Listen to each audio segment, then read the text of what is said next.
Welcome to the Baseball Insiders. It's long enough after the trade deadline wrap that I think we can assume no more deals banging at the bell, hopefully. So here to wrap it all up with me, I'm Adam Weinrib. Forgot to introduce myself. Is Fansided's MLB Insider Robert Murray, who got scoop after scoop after scoop over the last couple of days. A frenzied end to deadline day, but yesterday was maybe just as wild during the afternoon. Today, absurd. And here to break it all down, winners, losers, underrated additions, steals, and the seller's market, which appeared to be better for some sellers than others, is Fansided's MLB Insider Robert Murray. Robert, how are you breathing? I'm exhausted. The last 48 hours have been pure chaos on my end, but we survived. We got through it. We got plenty of scoops.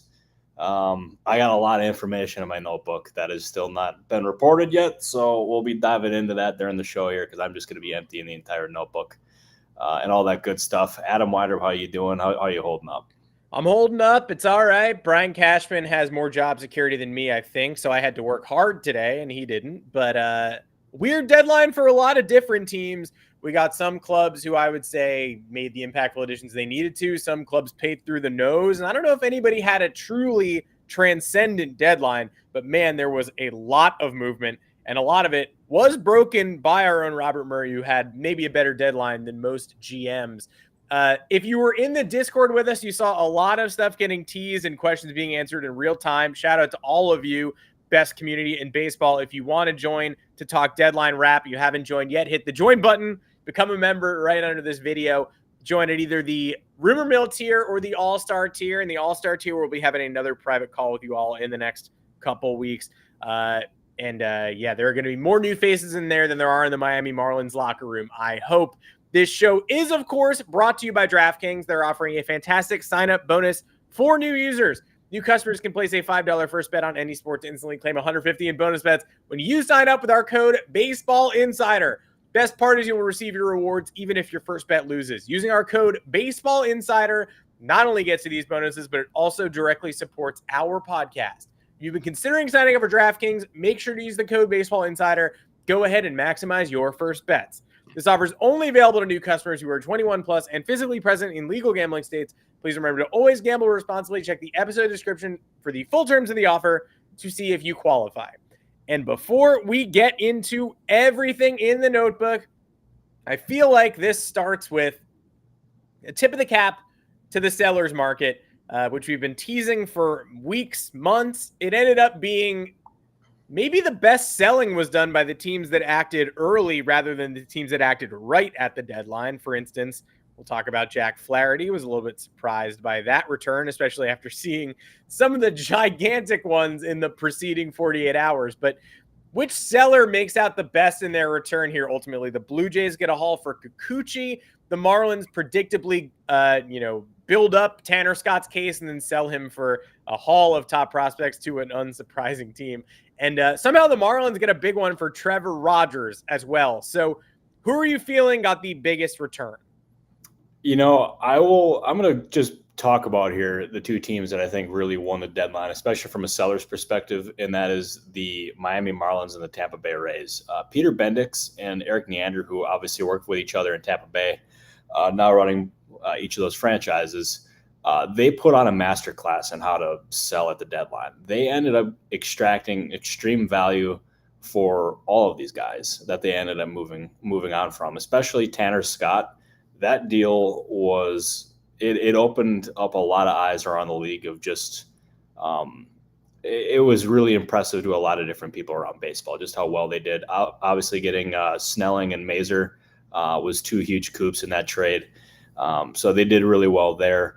And they did overall, they just they ended up overhauling their entire farm system, and their future now looks really bright. There's a clear vision in Miami, which is not necessarily something you could have said that much over the most recent years, but they did a really good job there. And the Tampa Bay Rays, like the job that they did, Jason Adam and everyone else that they traded, it was Eric Neander did really well. There was some people around baseball and probably a lot of fans too who were surprised that Fairbanks or Yandy Diaz did not go. I was never under the impression that the Rays were in a hurry to move Fairbanks. Never got the impression that a deal was likely there or ever close. And Yandy Diaz, he drew a lot of interest, and I'll just say this right now. The Houston Astros coveted Yandy Diaz. They were one of the teams that really liked him, but I don't think they had the prospect capital to get a deal done. So Yandy stays in Tampa Bay for now. But both those teams did really well here, and they should reap the benefits for it going forward here. That's why I'm so surprised that the Yankees didn't go the extra mile or do something uncomfortable to get Diaz, or maybe a Diaz Fairbanks package, because it became clear over the course of the last 24 hours that Houston really did covet him. And when the Yankees have gone head-to-head with Houston for Justin Verlander, for Zach Greinke at the 2019 deadline, usually Houston comes out on top, and it propels them to an American League championship. So with Houston strapped for prospects this year, and I think they were talking to Jack Flaherty, couldn't get that done, you kind of start to think, okay, well, if the Yankees and Astros both want Diaz and the Yankees can outbid the Astros here, then they should finally get the upper hand. Instead, he doesn't go, Fairbanks doesn't go, and we all know how Flaherty turned out. So I was a little surprised to see the Yankees, who the Yankee fans are going to overreact to this deadline and say, oh, it's garbage, Cashman. And I get that, and it wasn't his best work, and I think he could have done a lot more today, and it leaves you with a sour taste in your mouth. But at the same time, Chaz Chisholm ends up being one of the strongest fits that changes hands this whole deadline. So I would say average to slightly above average. I'm disappointed like everyone else. But the Diaz Fairbanks type of package could have really been a nail in a coffin, and instead those people end up staying put.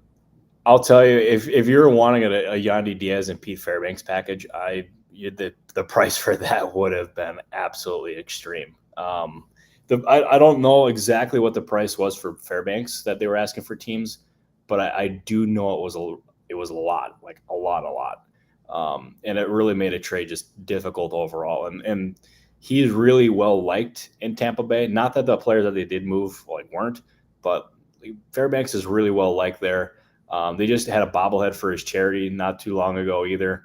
And he signed to a pretty team-friendly deal. I mean, there's a lot going right there for him in Tampa. So I just think they were just never really in a hurry to move him. The Diaz one kind of caught me off guard. I know there's some people around him too that expected him to get traded today, but obviously it did not end up working out. So Yankees fans, do not be too hard on your team. They did make moves, obviously not the moves that you wanted, but they still have one of the best rosters in baseball, and you should see a deep postseason run no matter what. So yeah. Best trade. I mean, getting Clark Schmidt and Jason Dominguez back are like big time trade deadline additions. And I know Brian Cashman's going to say that out loud. It's going to sound dumb, but more so than usual. Usually they're like lying when they say that. This time it's kind of true. Those are actually big additions. But a player who could have helped, who goes right at the horn today around 6 o'clock Eastern, Jack Flaherty, who we see the Kikuchi return, and it's, Blas and Loperfido, who's been great in the bigs for Houston this year, and Will Wagner for 2 months of Kikuchi, whose underlying numbers don't match the 4.75 ERA, but even if he just eats innings, the Astros will be happy. I know, I've heard all the lines, but Jack Flaherty's having an all-star season, and Kikuchi's having a pretty bad one. So we were all collectively like, all right, well, if that's what a rental's going for, and if that's what a kind of struggling rental's going for, then the Jack Flaherty price has to be through the roof. And we get to the end of the day, and it's been the Yankees and Dodgers and Padres connected. The Padres go for Tanner Scott. The Yankees, who knows how serious that interest really was after Bob Nightingale drummed it up yesterday. But the package the Dodgers ended up giving up for Flaherty is Trey Sweeney, who the Yankees gave them in a Victor Gonzalez trade at the start of the year, and Tyron Lorenzo, who was just in the futures game, a mid-tier prospect in LA's top tier. So would be a top 5 guy in other systems. But man, after what we saw Houston go through to get Kikuchi, that feels awfully light for Jack Flaherty. It does feel really light, but I'm trying to figure out how I want to answer. This is a tricky one for me. Kikuchi, like that trade was a lot. Like obviously the starting pitching prices were just a whole lot, but that trade, them giving up those 3 players in that trade, that was not something that I think a lot of executives around baseball would have done. I think that package was kind of an outlier more than more than anything, just because, I mean, he's a rental guy. He's going to make 8 starts probably for Houston. They gave up 3 players of that caliber. So that trade to me was one of the worst at the deadline. I think Astros fans would agree with that. And I know there's other people around baseball who kind of feel a very similar way. As far as Flaherty, the Dodgers were always the most likely fit here. The Yankees stuff that we saw yesterday never really had that many legs. It was never close to my knowledge. And the Dodgers always seemed like the most likely fit. The package that they got in return, or that they gave up in return for Flaherty, obviously way lighter than what the Blue Jays got for Kikuchi. Just how baseball works sometimes. There's reasons for that. I can't get into them. But yeah, it was a huge coup for the Dodgers, and it further bolsters their World Series case, that's for sure, and gets him home. Yeah. And that's the reason that we were connecting him there for so long. And look, I mean, Dodgers, laugh all you want about them being a super team in the offseason. It's an imperfect team. They needed Flaherty, and unsurprisingly, they go out and get what they need. It's more surprising that other teams aren't as willing to go out and pay the price to get what they need. And speaking of other teams in the region that maybe didn't pay the price that we were expecting or sell the assets we were expecting, interesting press conference from Perry out there in Anaheim. They end up selling, precious few assets at the end of this. They send Garcia to the Red Sox, get 4 prospects back, 4 prospects who are having seasons varying degrees of success, but not really factoring into Boston's future plans. Rengifo stays, Ward stays. Estevez, great job. It happens before the frenzy, though. So Dave Dombrowski comes out looking like he maybe didn't give up as much for Estevez as Scott got. But some wheeling and dealing in Anaheim, not nearly enough, according to pretty much everybody. So what can you tell us about that situation and the way people are viewing the Angels' dealings? Yeah, I think the Angels, they started off so strong with this Carlos Estevez trade, and then they totally blew it. The Estevez, that return was awesome. And then you look at their roster, obviously they have rental pieces like Luis Garcia. They also have controllable guys like Tyler Anderson, Luis Rengifo, Taylor Ward, and Rengifo's having a career year. And they all they do is trade Luis Garcia for 4 prospects. And they keep Taylor Ward, they keep Taylor Ward, they keep Rengifo, and they keep Anderson, and then they also keep Kevin Pillar and Hunter Strickland, who are both on expiring contracts. They had an opportunity here to really kind of reshape their franchise, and yet they did not do that at all. And if I was an Angels fan, I'd be absolutely irate. And then you have the news that Mike Trout suffered a setback and might not play again the rest of the year. What a punch to the balls is what that is. I mean, it's basically what it is. And I feel really bad. And the Angels, they had an opportunity here. They could have capitalized on a career year for Rengifo. Ward, his struggles in the last month or so, give or take, I understand why they held on to him, especially since he's controllable. And then Tyler Anderson, who they put on waivers last year, who has bounced back this year in a starting pitcher-starved market, they hold on to him. And they could have gotten probably something pretty good in return. I don't know what the offers were that they got for Anderson, but it's really confusing. They had an opportunity, they blew it, and now here they are with just like a giant egg in their face. It's brutal. It's also just actively unkind to a guy like Kevin Pillar, who's retiring, has one last shot at a ring, plenty of needy teams looking for outfielders, and they can't get him anywhere. And the Blue Jays managed to send Kevin Kiermaier to the Dodgers, of course. Blue Jays did some moderate selling this deadline. A lot of good work was done far earlier than today with, Garcia leaving Toronto, IKF leaving Toronto today as well. But it's a shame that Pillar, they can't find a home for him. And now he's just going to retire, get put on waivers at the end of August, I guess.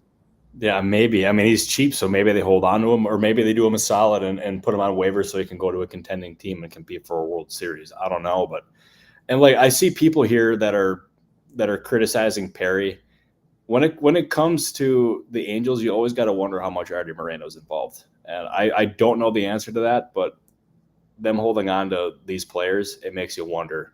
It makes you also think that Artie Moreno was pretty involved. That's just my own speculation, not sourced, nothing like that. But yeah, there's something fishy there. A lot of the people we were laughing at, we got to laugh at through the end of the deadline. Like MLB Deadline News notes the Rockies is a big loser. We were laughing at the idea that Austin Gomber and Ryan Feltner would be the number one players they dangled. We're like, where's McMahon? Where are the more interesting names? They don't even trade Gomber and Feltner. They trade Jalen Beeks late last night. The teams that basically declared we don't want to participate in a full sell, even though we should, didn't even really do a partial sale. Which brings us to let's talk positively, just because we're bagging on teams, and rightfully so.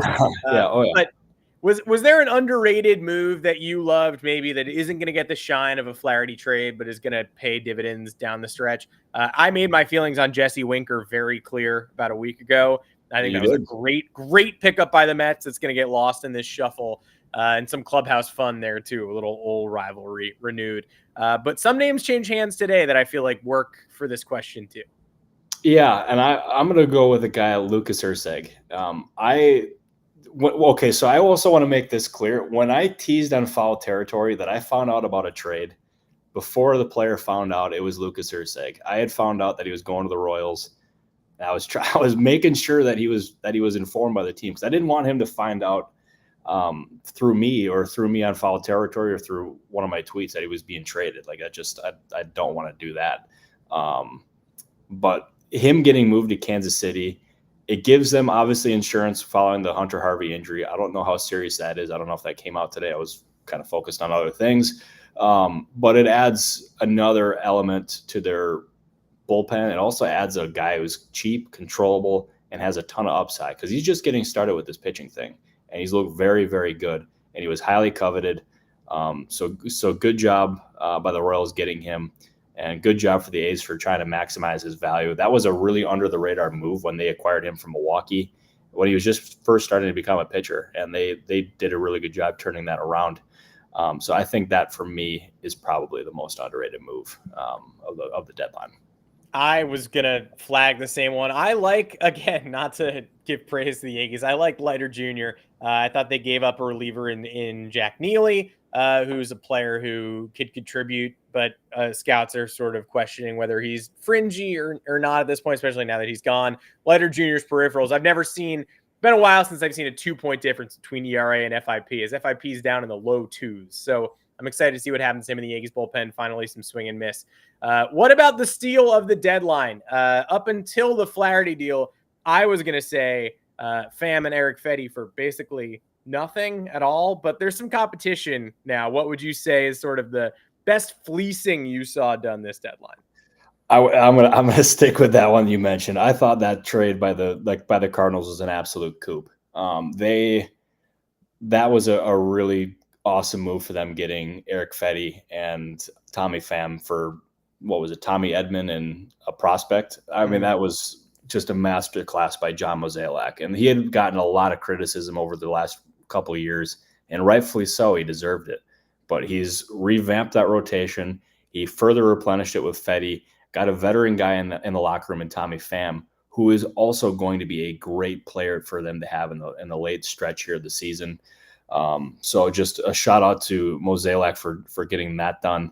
I think that was the steal of the deadline, and they're going to benefit from that for at least the next year and a half, since Fetty's controllable. So good job by them. Good job by them. A couple of questions, just some shouts from the comments. Kyle Stelter asking what happened to the Crochet market. Seems like that really went down the way that we all thought it would. When the extension demand kicked in, people were trying to maintain leverage and pretend like there were still plenty of teams that were all in and gung-ho, and it got pretty uncomfortable when that. I mean, the reality is that nobody really wanted to commit big money to Crochet after that fire got started, it feels like.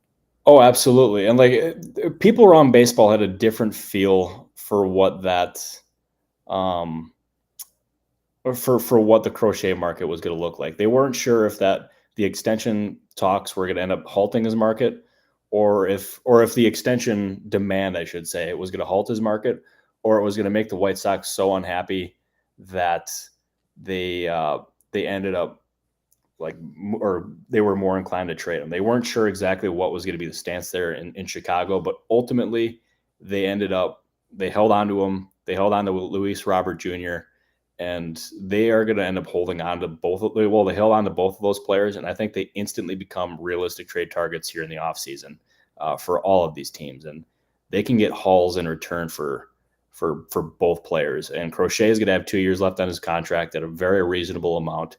And then you look at Robert Jr. I mean, his injury history, and I think that obviously kind of impacted his market for sure. There wasn't a whole lot of interest there.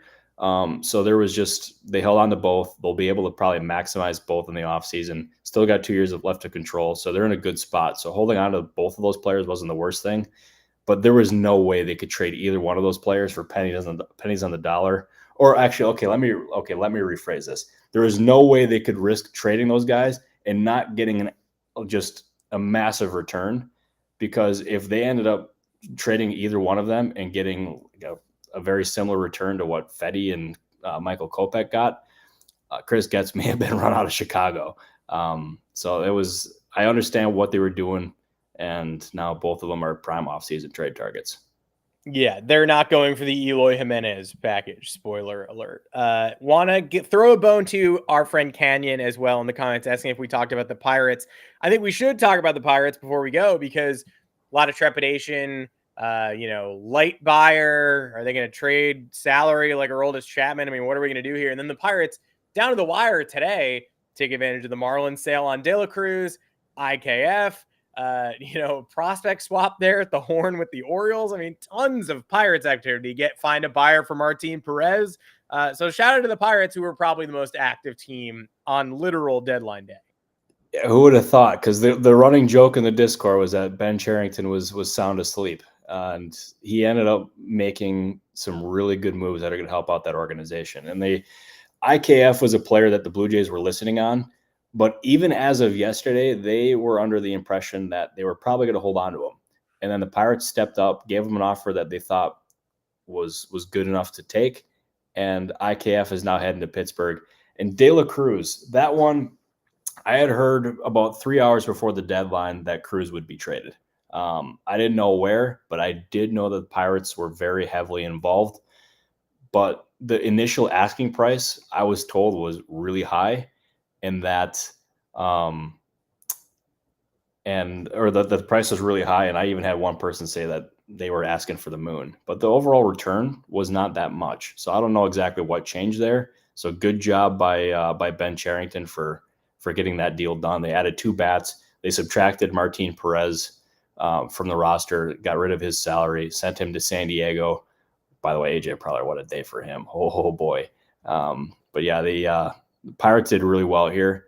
They had to do something, and they did. And I give Cherington and that front office a lot of credit, because they are clearly a playoff-ready and playoff-caliber team. That Tanner Scott package was as absurd as we all thought it would be. Talking about, Flaherty came in light. That one came in heavy, and now it's time to follow all the prospects the Padres traded to see who finds their command, who gets bumped up in the rankings now that they're gone. What's the opinion of them collectively now that they're off the Padres? But man, that was give Preller credit. The shuffler did it again. Oh, he absolutely did. Preller is the most aggressive GM in baseball. And I had people in the Discord, I had people on Twitter or X or whatever we call it these days, all tell me that Preller was sleeping and that he was not doing his thing. And lo and behold, he gets Jason Adam, Tanner Scott, and Martin Perez. So good job by Preller. Also, one more thing on the Pirates, Canyon. There was a report that the Pirates and Astros were talking about a deal. Obviously, it didn't get done, but I am under the impression that report is true. So I don't know what it was, but they were definitely talking. The prospect swap we're referring to, I believe, was Riley for an Orioles prospect, Billy Cook. Outfielder, second baseman, Billy Cook. So let him cook, baby. Let that fellow cook. Happy to help Nick Palastro. Just had to do a little bit of one-handed Googling. Thank you for joining us, everybody. Again, if you want to be a part of the Inside Jokes in the Discord, join us.